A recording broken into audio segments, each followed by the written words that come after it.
In the film The Night of the Hunter, director Charles Laughton creates one of the most notable horror pieces in America. Released in 1953, The Night of the Hunter incorporated various techniques, but is mostly credited with its use of mise-en-scène.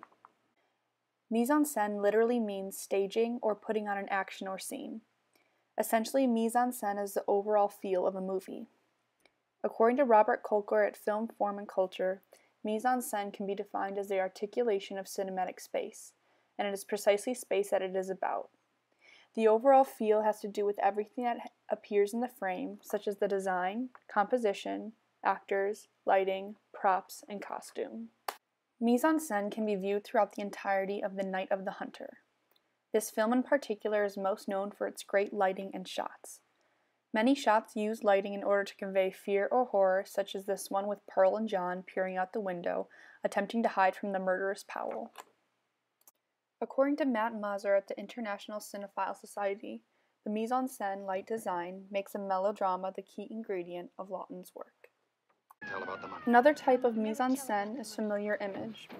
Familiar image can be described as a scene used to resonate a certain meaning. Specifically, in The Night of the Hunter, the familiar image is used to show the traumatization that main character John has gone through. In the beginning of the film, John witnesses the death of his father. Notice John's emotions and the way in which his father is being treated by police.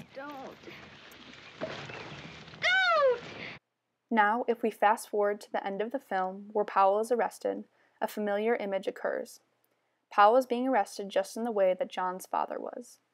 John experiences sadness and is frightened by the situation and shouts for the police to not take Powell away. Though this may seem like John has had a change of heart and wants to save Powell, it is not. This familiar occurrence brings John to remember when his father was arrested and shows how traumatized the situation made him feel.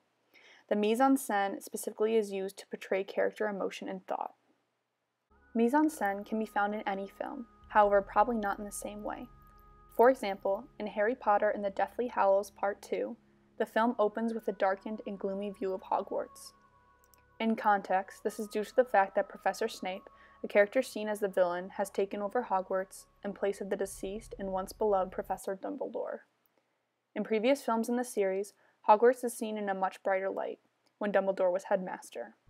The melancholy light change in Harry Potter and the Deathly Hallows Part 2 is essential to convey the tone and mood change of the beginning of the film. The lighting is a design technique used to describe mise-en-scène.